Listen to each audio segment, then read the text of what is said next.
They fired her for bringing her baby to work until a millionaire heard her story and did the unexpected. No one expected that morning. At one of the most prestigious advertising agencies in Chicago, the routine would be shattered by something so human, so primitive, so out of place in a world of tight ties and fake smiles. A baby's cry. The sound crossed the sterile hallways like lightning, bouncing between glass walls and giant screens. Everyone stopped. Keyboards fell silent. The silence they so revered was violated by something that didn't belong there. From the main office at the end of the corridor, a sharp voice was heard. "What the hell is that?" Maria gritted her teeth. She had tried everything.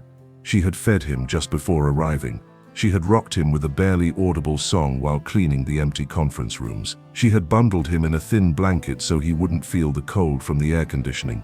But babies don't understand rules, bosses, or schedules. They only feel, and when they feel, they cry. With trembling hands, Maria reached into the baby carrier strapped across her chest. Leo, her son, had a damp, reddened face. His breathing labored. He was feverish. Again. Another damn time. A shadow approached with firm steps. It was the manager, Mrs. Rivera, with heels that marked the floor like judgment hammers. "Can you explain to me what this means?" Maria tried to speak, but her throat closed up. All eyes were on her. The creatives, the assistants, the executives, they watched as if they were witnessing a crime. "I'm sorry, I have no one to leave him with. Just for today, I swear, this is a professional space. We're not a daycare. Pack your things and leave right now." The world crumbled. Maria felt her legs failing. She held Leo tightly, fearing he would fall from her arms along with what remained of her dignity. But from one of the conference rooms, behind dark glass, someone wasn't looking away. Someone who wasn't applauding the scene, wasn't smiling. Someone who shouldn't have been there that day, but was. A man in a navy blue suit, with a serious face and deep gaze. No one knew his name yet, not even Maria, but his story was about to cross with hers, and nothing would ever be the same. Just hours before that public humiliation, Maria walked through the streets of Chicago, with one hand pushing Leo's stroller, and the other gripping a thermos of lukewarm water. The sun hadn't yet appeared, and the city seemed to ignore her as it always did. Her steps were mechanical, like those of someone who walks not from desire but from necessity. Each day was a repetition of the previous one, and still, she couldn't afford to stop. She slept little, ate what she could. She had spent months surviving between part-time shifts, temporary jobs, and looks that judged more than they helped. Since she became pregnant, her world split in two before and after. Her mother slammed the door shut on her, saying she wasn't going to raise another child that wasn't hers. Leo's father, upon learning of the pregnancy, disappeared with the same speed with which he had entered her life. He left her alone, without explanations, as if Maria's life had no value beyond the moment he desired her. And there she was, at 24, a child in her arms and a resume no one wanted to read.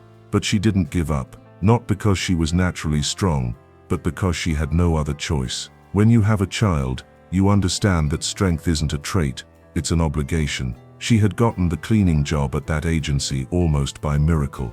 They told her the salary was low, there was no permanent contract, and the margin of error was zero. She accepted without blinking, because she had no choice. Because Leo needed diapers, formula, medicine for his fever, and above all, stability, even if it was a mirage. Every day she got up at 4:30 in the morning, breastfed her son, bathed him with almost cold water, dressed him with a tenderness that contrasted with the harshness of her environment, and left him at a neighbor's house when that neighbor could receive him. But that week, Mrs. Carmen had traveled, and there were no other options. She thought about taking him to another acquaintance's house, but changed her mind. The last time Leo came back with a bruise, and the voice of her instinct was stronger than her desperation. The night before, while Leo cried with his face burning from fever, Maria made a decision that broke her heart. She would take him with her. She couldn't miss work. She couldn't leave him alone. She couldn't take any more. She wrapped him in a thin blanket, placed him in the ergonomic carrier against her chest, and went out to face the world, hoping no one would notice she was carrying the most valuable thing she had. It wasn't an act of irresponsibility. It was an act of love, of survival, of faith that maybe the universe would have a little compassion. And at first it worked. She managed to clean the bathrooms, mop the floors, arrange the meeting room chairs, all in silence. Leo slept against her heart, as if he knew his mom needed him to hold on a little longer. Minutes turned into hours, but she felt maybe she could make it. But small bodies also have limits, and his broke in that cry that changed everything. While the others looked at her with contempt, no one imagined what she had gone through to get there. No one knew that cry wasn't just from the baby, but also from a mother on the verge of collapse. A woman who, despite everything, still believed she could build a tomorrow, even though every day told her she couldn't. She didn't ask for pity, she just asked for one more day. And unknowingly, from that closed room, someone was going to give it to her. The echo of her footsteps thundered in the hallway as she walked away carrying Leo. The child's cry mixed with the buzzing of fluorescent lights. No one said anything, no one followed her. Only doors closing behind her were heard, as if the world was confirming she didn't belong in that place. Maria left the building like a broken shadow, her soul in pieces, and her cheeks soaked with tears that burned with rage and shame. She walked aimlessly for minutes, with Leo clinging to her neck, as if he knew the world had rejected his mother again. She covered him with the scarf she had worn since last winter, not because it was cold, but to protect him from a city that never stopped to look at those who fell. She sat on a bench in the nearest park. It was early. The sky was grey, as if sharing her mood. Everything in her trembled, not just from the cold, but from the unbearable sensation of injustice. The trees were bare, leaves scattered on the ground like memories of what stability once was. "Forgive me, my love," she whispered, pressing her baby against her chest. "I just wanted to do the right thing." But what is right when you have to choose between working or caring for your sick child? What is right when the world expects you to be perfect, while taking everything away from you? Mothers like her had no safety net. There was no rest, no plan B, only resistance. And sometimes, not even that was enough. Leo continued crying at intervals, his little body warm against Maria's chest. She searched in her bag for a bottle of water, a tissue, something that could calm him. Nothing worked. And what hurt most wasn't the crying, it was the helplessness. That feeling of doing everything, absolutely everything, and still being treated as if she wasn't enough. At that moment, without her knowing, in one of the high offices of the building she had just abandoned, Sebastian, the man behind the glass, was asking for reports. Who was that woman? He asked quietly to the operations manager, who accompanied him on his unexpected visit to the company he had just acquired that same week. Who? The cleaning lady. Oh, someone named Maria. She was fired today for inappropriate conduct. Imagine, bringing a baby to work. Can you believe it? The comment passed like an indifferent breeze in the office. For others, it was just an irrelevant detail on any given day. But on Sebastian's face, a barely perceptible grimace was drawn, a slight contraction between his eyebrows, as if something had been activated inside him. He said nothing more. He just lowered his gaze to the report he had in his hands, where among invoices, budgets, and investment charts, a name now hid that shouldn't matter to him, but for some reason, he couldn't erase from his mind. He had seen many things since his youth. Men falling from the top, women betrayed by those who promised to protect them, companies tearing families apart in the name of efficiency. But there was something in that scene. A mother, a baby, a look of desperation that shook him to his core, because it wasn't the first time he had witnessed such injustice. Only this time he wasn't willing to keep walking by. Have you ever judged someone without knowing their story? Leave it in the comments. What isn't seen also hurts. Maria didn't know how long she sat on that bench, with Leo finally asleep, exhausted by fever and crying. The sun was beginning to peek between the buildings, casting long shadows that made her solitude more evident. The city was waking up, but for her the day had already ended before it began. With the little battery left on her phone, she wrote a message that cost her more than any other.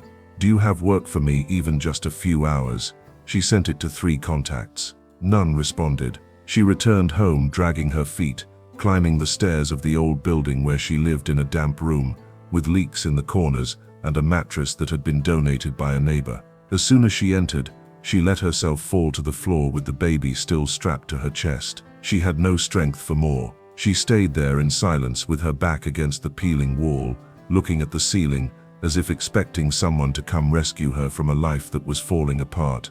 But the world doesn't stop just because you're tired. The phone vibrated once more. This time, it wasn't to offer work. It was an automatic notification. Your electricity payment has not been processed. Service will be suspended in 24 hours.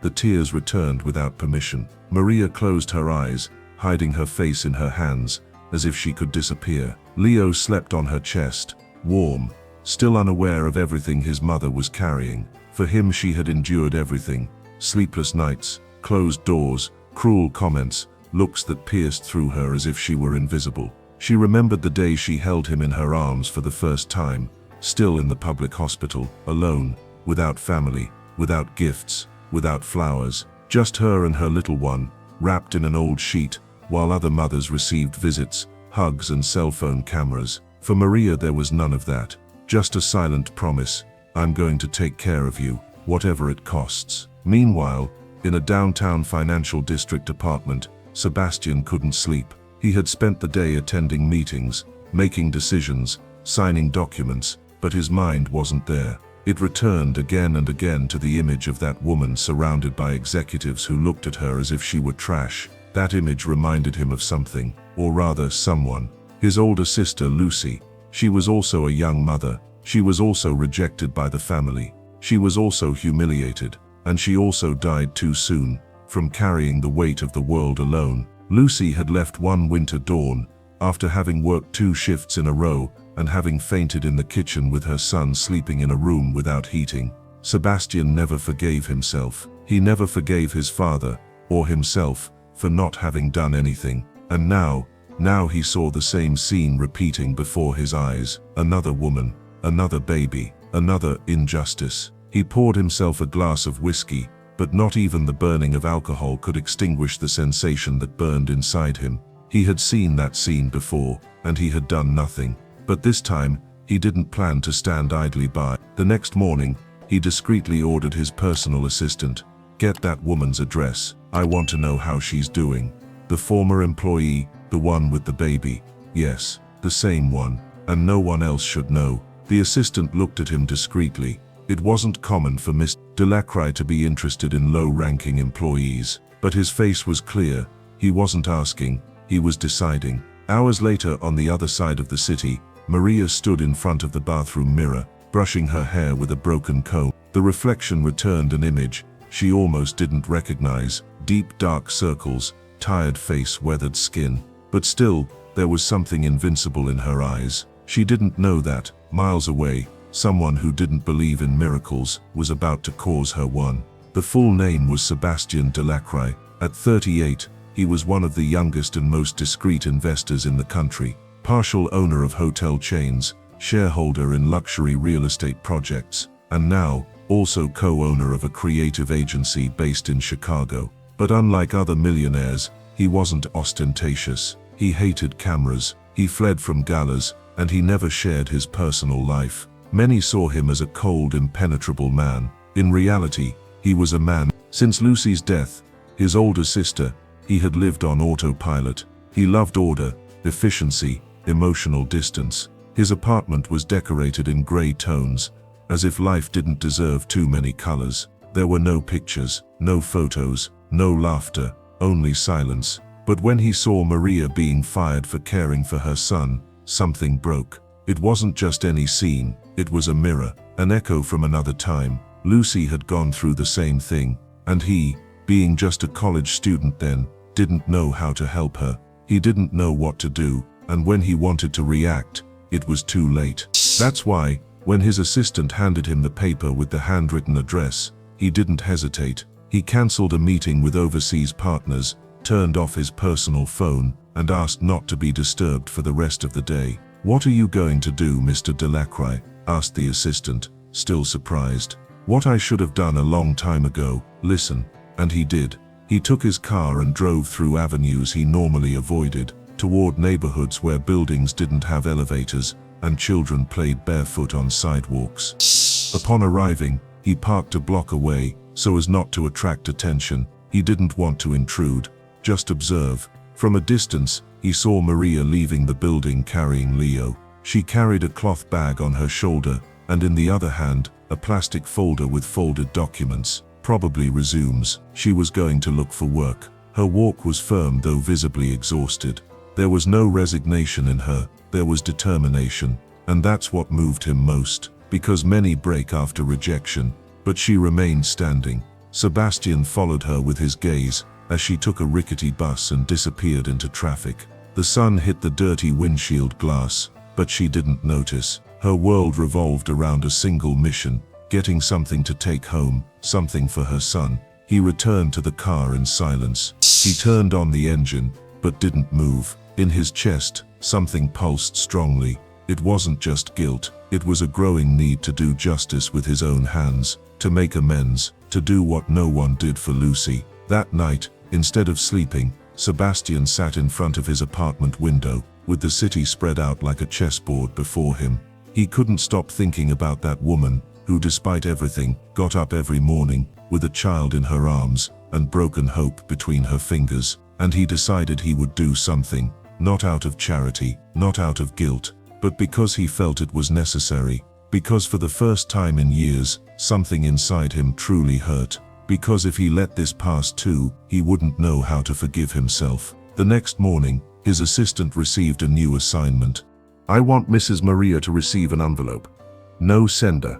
Only what I'm going to dictate. What should it say? Just one line. You're doing better than you think. Nothing else. Nothing else. Sometimes a phrase can sustain someone for an entire day. And while the assistant left the office with that handwritten phrase, Sebastian remained looking at the dusty photo of his sister that he still kept in a drawer, the only one he never had the courage to hang. If this scene touched something inside you, support it with a like. Sometimes a small gesture can change everything. The morning was heavy and humid. Chicago dawned with a low, almost crushing sky. Maria opened the door of her small apartment with eyes swollen from not sleeping. Leo had spent the night with a high fever, and she alternated between cold compresses, silent prayers, and tears that fell without making noise. She thought about taking him to the public hospital, but she didn't have money for a taxi, and waits there could last hours. So she just hugged him, covered him with a little blanket, and prepared water to boil on the old rusty burner. She needed to wash his clothes, heat milk, and then go out again to look for work. There was no possible pause. It was then that she heard the doorman's call. Yes, she said in a low voice. Delivery for Maria. I haven't ordered anything. It's just an envelope, nothing more. She went down with Leo sleeping in her arms, suspicious. The messenger wasn't wearing a uniform. He just handed her a white envelope, with no sender, with her name written by hand. She took it without saying anything, and went upstairs quickly. Sitting on the edge of the bed, she opened it carefully. Inside, a note on thick paper, folded with precision. You're doing better than you think. That, just that. But it was enough. Her eyes immediately filled with tears. It wasn't the message. It was the moment. It was the feeling that someone, somewhere had seen her, had recognized her, not as a burden, not as a mistake, but as a brave woman who was fighting against the entire world with a child in her arms. She stayed there, hugging the envelope, as if it contained something sacred. On the other side of the city, in a silent glass room, Sebastian was reviewing documents, but he wasn't paying attention. His mind returned again and again to the image of her going down the stairs with her son in her arms. He had followed her with his gaze from the car that same morning, hidden behind tinted windows. He didn't want to intrude, just make sure she was alive, that she hadn't given up. And she hadn't, and that gave him back a faith he thought was dead. Did they send the envelope? He asked his assistant, without looking up from his desk. Yes, sir. This morning as you requested. He nodded silently. He could have done more. He could have offered her a job, direct financial help, a support network. But something inside him told him he shouldn't invade her dignity, that there was a more human way to approach, more humble. So he decided to continue helping her, but from the shadows. During the following days, he made sure that in the cafes near her house, there were vacant positions for shifts of just a few hours. He asked an anonymous foundation to leave a package in her mailbox with diapers, medications, and powdered milk. Each gesture was silent, but necessary. Maria didn't understand what was happening. It seemed the universe suddenly was giving her back her breath. She didn't know who or why, but she didn't want to break the spell. Thank you, she whispered. Every time she opened a nameless package, "Thank you, whoever you are." And at the same time, a question began to grow inside her. Who cares about someone like me? Without asking for anything in return. What she didn't imagine was that it was no longer just compassion. It was something that was beginning to transform into a real connection, into something that not even Sebastian knew how to explain. Two wounded souls, two separate worlds, and an invisible thread was beginning to unite them. Time moved with slow steps, but for the first time in weeks, Maria didn't feel like she was drowning. The small signs of help, the envelope, the diapers, the milk, the sudden opportunities, gave her back her breath. But they also awakened an uneasiness in her. Who was behind it? She mentioned it quietly to her neighbor, Mrs. Carmen, who had returned from her trip. "It must be some angel, dear. Sometimes, life puts one in front of you and you don't realize it. And what if it's not an angel? What if it's someone who's watching me, from the shadows? And what if it's someone who sees you, because you shine, even though you don't know it?" Maria didn't respond, but inside her, something stirred. She wasn't used to being seen. All her life she had been invisible, one more face in the crowd, a body that cleans, that cares, that fights, but that no one listens to. That's why, when she arrived at the cafe that morning, and the manager told her that a person had paid her first month of work in advance, she felt a pang in her chest. "Who was it?" she asked, her voice breaking. "They didn't leave a name. They just asked us to give you this opportunity." That day she worked with her heart in her throat, not from fear but from contained emotion. She served coffees, cleaned tables, attended fake smiles, but in every corner she looked for a familiar gaze, a clue, a gesture, nothing. When leaving, she walked slower. She crossed the park where she used to sit when she had nowhere to go, and it was there, next to a tree that knew every tear of hers, where she saw him. He was sitting on a bench, with a book in his hands that he wasn't reading. His gaze lifted every so often, as if waiting for something or someone. Sebastian. She didn't recognize him instantly. She had only seen him out of the corner of her eye at the agency, maybe in a hallway or behind glass, the day she was fired.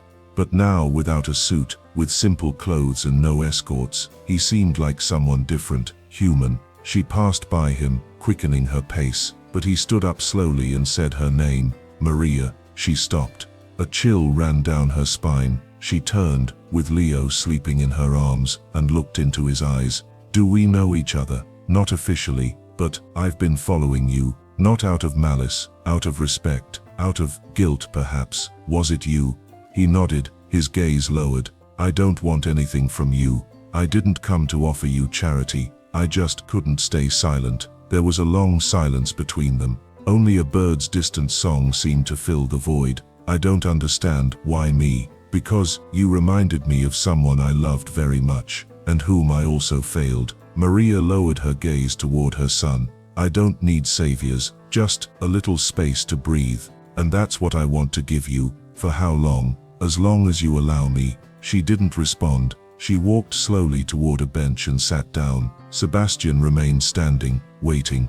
The wind played with Maria's hair, who looked at Leo as if seeking a sign in him. "And now what?" she whispered. "Now we can talk. Or not. I'm here, not as a businessman, not as a benefactor, just as someone who sees you." Maria looked at him, long and deeply. For the first time in a long time, she didn't feel fear, just doubt, hope, and a tiny spark of something she didn't remember, trust. If you also believe that being seen can change everything, leave your like. Sometimes, the right look saves a life. The following days were strange, neither close nor distant. Maria and Sebastian began to meet in casual spaces, almost by accident, though both knew they weren't. Once they coincided at the same bakery, another time at a public library where she looked for stories to read to Leo at night. They didn't say much to each other, but their looks spoke for them. Maria was puzzled. It wasn't easy to trust. Not after what she had lived through.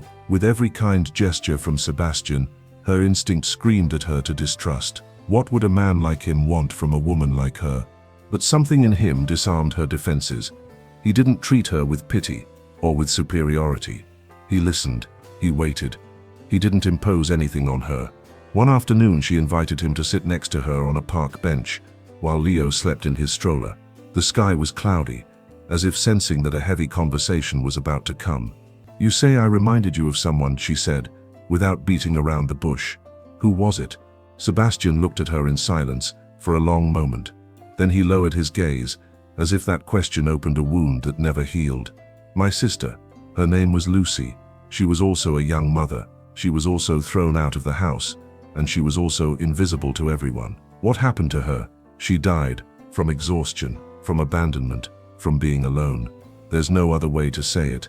The air became denser. Maria lowered her gaze. She didn't expect such a confession. She didn't know how to respond. But she felt that something united them beyond words, the pain of having loved someone the world rejected. "And now are you trying to save me?" she asked with a mixture of defiance and tenderness. "No, I don't want to save you. You don't need that. I just don't want to stay silent again." A deep silence enveloped them. The wind moved the dry leaves on the ground, and a dog ran by in the distance. "You're not well either, are you?" she suddenly asked. Sebastian turned his head, surprised. "You carry so much order on you, that it seems if a single paper falls you break." He smiled for the first time, not with irony, but with a kind of relief. No one had seen him like that in years. "I don't break on the outside, Maria. I break on the inside every day." She extended a hand, not to touch him, but to get closer in another way, with her presence, with her humanity. "Me too. But I learned to hold myself up with one thing." "What?" "This little being," she said, looking at Leo. "He keeps me standing when everything else crumbles." Sebastian watched the child sleep with his brow slightly furrowed, as if he were dreaming about very serious things, and something in him loosened, an ancient tenderness, a forgotten desire to belong to something more than meetings and balance sheets. "You have no idea how much I admire you," he said, almost in a whisper. "And you don't know how much that scares me," Maria replied. "Because when someone admires they expect, and I no longer have the strength to disappoint anyone else. I don't want anything from you, just to share a little of the weight." She looked at him with glassy eyes. She didn't respond, but inside something was making its way, a crack in the armor, a possibility. Two broken people, two different pasts, but the same need to never feel alone again. During the following weeks, the relationship between Maria and Sebastian grew without labels, without formulas, without haste. They weren't a couple, they weren't friends. They were two lives that, without seeking it, began to intertwine from the cracks. He would come pick her up after work, sometimes with any excuse. "I wanted to try this new coffee. Will you come with me?" Or, "I found a book for Leo. Do you want to see it with me?" She at first responded cautiously, with short phrases, but each time she felt less defensive. There were no pressures, only presence. The kind of presence that demands nothing, that doesn't invade, just accompanies. Leo began to laugh more. He slept better. He played with his own fingers while listening to stories read with clumsy but sweet voices. And when Sebastian lifted him in his arms, he settled as if that space had always belonged to him, as if he remembered it from another life. It was then that Sebastian decided to take another step, not one toward her, but toward his own conscience. He felt he should return something to the world, or perhaps to himself, something deeper than silent help, something more tangible than unsigned packages. One afternoon, while they walked through the neighborhood fair, between stalls of sweet bread and used books, he said softly, "I want to show you something, but not today. In a few days. Would you let me?" "What is it?" "A project. Something I've been working on since I met you." She looked at him with surprise. She said nothing, but her eyes said a lot. Sebastian took it as a silent yes. 4 days later, he led her to a building under restoration, in a previously forgotten area of the city. It was large, with high walls and an abandoned garden. Inside there was dust and half-painted structures, but also hanging blueprints, boxes with children's books, and brand new toys. "What is this?" asked Maria, with Leo sleeping on her chest. "A shelter, a space for mothers like you, so they don't have to choose between working or caring. A place where children can be safe, and their mothers at peace, with dignity." She opened her eyes, astonished. She walked slowly, as if stepping on sacred ground. She touched the unpainted walls, the empty shelves, the posters with phrases about motherhood and community. Everything seemed to come from a dream. "Are you doing this for me? Not just for you, but yes, you were the spark." The proof that there are women out there carrying the entire world without anyone noticing. You showed me what I was always blind to see. Maria walked through the place as if touring a promise. The rooms were designed for workshops, games, legal counseling, psychological consulting, art spaces, quiet corners, and most importantly, a dignified place to leave children while their mothers worked without guilt. I don't know what to say, she murmured, with a knot in her throat. You don't have to say anything. I just wanted you to see it, to know there's hope, and that you're part of that, whether you accept it or not. But just when emotion was beginning to sink into her, something stopped her. She turned and looked at him with an expression loaded with shadows, almost like a warning. And what happens when this ends? When your enthusiasm passes? What's going to become of me? I'm not going to disappear, Maria. Everyone disappears, Sebastian. When they no longer need to feel good, they leave. He remained silent. He couldn't promise something that the past had already taught him not to swear, but his eyes spoke of permanence, of wanting to do it differently. I'm not here out of guilt or charity. I'm here because I want to be. But if you don't trust that, I'll understand. Maria lowered her gaze. She knew she was pushing him away, but fear was stronger than desire. The wound of abandonment doesn't heal with words, no matter how sincere they are. Loving someone was risking losing again, and she didn't know if she could bear another fall. They left in silence. He dropped her off at the door of her building, without trying to enter. And that night, there were no messages, no calls, only crossed thoughts, mutual loneliness, and a moonless sky. The following days were strange, empty, as if both had entered an emotional pause, as if something vital had stopped just before becoming love, until a scream broke the night. Leo had a fever, high, uncontrollable. Maria ran to the hospital with him in her arms, like a mother at war, without a coat, without a purse, without direction, just her and her child against the world. She waited in the emergency room for hours, without news, without resources, without anyone,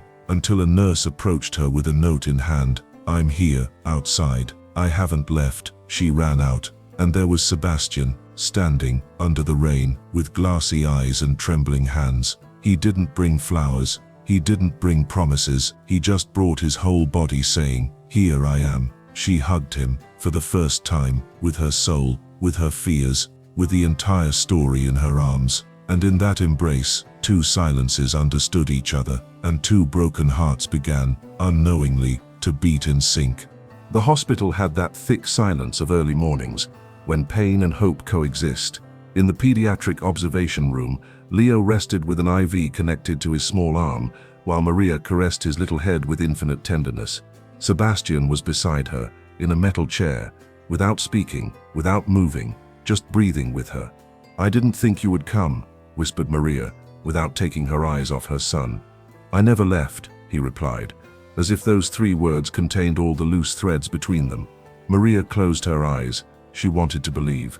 She wanted to rest, even if just for a few minutes, in that warm presence, in that gaze that demanded nothing, and for the first time, she allowed herself to do it. She let herself fall on his shoulder. She cried silently. Hours later, when the doctor came out to give the report, both stood up at the same time. "He's going to be fine," said the doctor. "It was just a viral crisis. The hardest part is over." Maria released the held breath, as if she had been carrying the world for years. She looked at Sebastian. He wasn't smiling. His eyes were moist. Upon leaving the hospital, they didn't take separate paths. Sebastian accompanied her to her house, carrying Leo in his arms, while Maria held a small bag with medications. The sun was just being born and painted the city in a soft gold, that kind of light that doesn't hurt, that caresses. They walked without speaking, but the silence between them was no longer uncomfortable. It was companionship. In front of the building, he stopped. "Maria," he began, unsure. "Yes, I want you to consider something." She frowned, defensive. "It's not what you think," he clarified. "I don't want you to come with me. I don't want you to leave everything. I'm not looking to save you or for you to owe me anything." "Then what is it?" "A place, the shelter. It's ready, and I want you to be the one to run it." She looked at him, surprised. "Me? Who better than you? You've lived everything that others live in silence. You know how it feels. You know what hurts, and you know what heals. I don't know anything about management, or direction, or budgets. You know about humanity. And that's enough. I'll take care of the rest. I want this place to be born from your hands, not for you to be the face of the project, but its soul." Maria remained silent. Part of her wanted to say no, that it was too much, that she didn't deserve it. But another part, deeper, more tired of running, whispered that maybe, just maybe, it was time to accept. "I'll think about it," she finally said. "Take all the time you need. I'll be here, waiting, without hurry." Days passed, and days became weeks. And one morning, at the shelter's inauguration, everyone expected to see a businessman cutting the ribbon, but it was she who did it. With Leo in her arms and a serene face, Maria said a few words in front of mothers, children, and social workers. "This place isn't just a space, it's a promise. For all those who were once expelled, ignored, or rejected. Here no one will be invisible." The ovation was timid at first, but then it exploded in sincere applause. Some mothers cried. An older woman raised her hand and said, "Thank you for speaking to us with the truth." From the back of the room, Sebastian watched her with a smile that didn't need witnesses. After the event, he approached, with a wild flower in his hand. Not a rose nor an elegant bouquet, just a simple small flower, like those that grow in concrete cracks. "And now what are we?" he asked, in a low voice. Maria looked at him. She smiled, and said, "We are two people who chose to stay. That's enough for now." He nodded. He took her hand.